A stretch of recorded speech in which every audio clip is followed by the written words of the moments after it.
3, 4, and 5-year-olds are chatty, headstrong, emotional, and able to learn new things at a dazzling rate.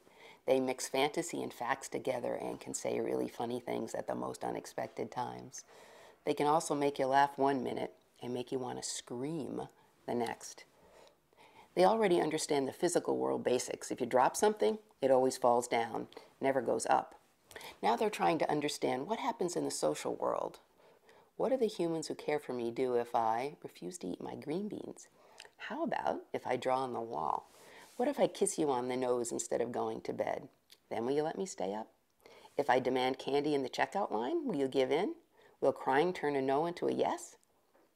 They're like little social scientists studying their adults, and they're learning about rules, especially the rules set by the most important grown-ups in their lives, you. Hopefully, they're learning that the people who love them give them enough of what they need when they need it, food and dry clothes, comfort after getting hurt, so that the world feels like a pretty safe place. And hopefully also they're not getting everything that they ask for whenever they want it. So that they can also learn that despite their protests, they can manage disappointments and still feel loved and safe. Preschoolers often try to convince us that they need whatever they want, and they depend on us to keep the true needs and wants straight. Needs should be taken care of as much as possible, but wants are sometimes provided and sometimes not. So here's an example. If your child wants cheese crackers for a snack and you have them, he can have them. But if you don't, he'll need to make a good second choice. It's disappointing, but it's manageable. Helping preschoolers learn how to cope with age-appropriate frustration helps them grow up to be more confident. If you're too worried about disappointing your child, you might run out to buy that first choice snack. But this would be an error of kindness. It gives your child the worrisome message that you believe he can't cope without cheese crackers. If you instead say, "Oh, it's disappointing, but here are the choices we have. If you're hungry, pick one or skip snack." Your child may tantrum, complain, whine, or cry, but will also live through this experience and discover he can manage, even if it doesn't feel great. Learning to manage bearable frustrations is an important step along the path to gaining more confidence in the ability to cope. Naming the child's feeling, but keeping the rules loving and consistent, helps your child feel that life is predictable, it's safe, and it's secure. 3, 4, and 5-year-olds don't have the same kind of thinking skills as older children.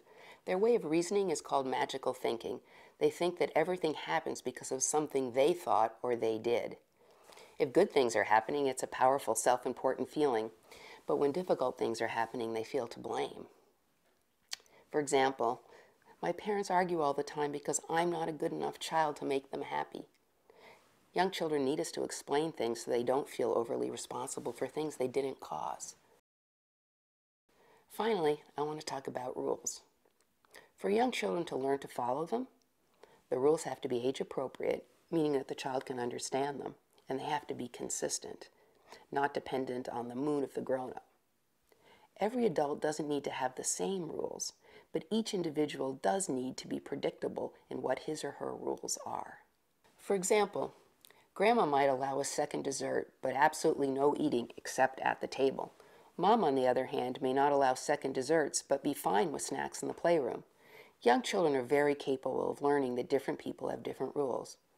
But if Grandma allows second desserts sometimes, and other times gets really mad at the child for even asking, this is confusing and difficult. Preschoolers are learning to manage their own impulses.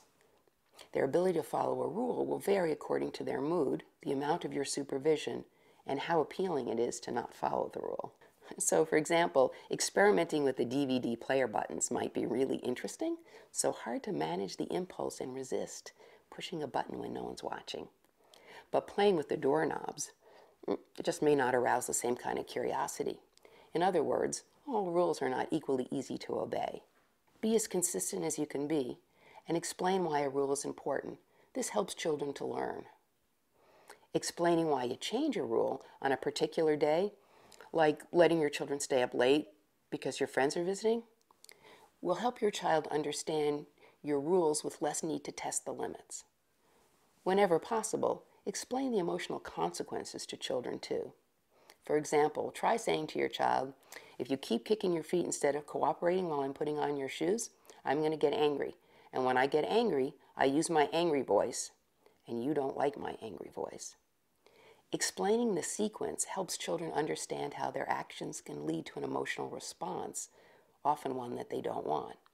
They have an easier time seeing how things occur in the physical world, for example, building a tower of blocks so tall that inevitably it falls over. But it's harder for them to make the social connection between their behavior and how you respond, and it's important. No matter how consistent and clear you are, preschoolers will still test limits and defy some of the rules. Remember that they also have different temperaments. Some find it easier to accept rules and make alternative choices, but all children need to live through disappointments to discover they can cope. Giving children too much choice is overwhelming, and it sends the message that we don't trust their ability to cope with disappointments and be content with second choices. Setting consistent routines for our children and realizing that they're still learning how to follow rules and cope with frustration helps us enjoy all the fun of parenting preschoolers while staying realistic about all the challenges. This ends the preschool development video. Please take a moment and let us know if this was helpful to you by rating this video.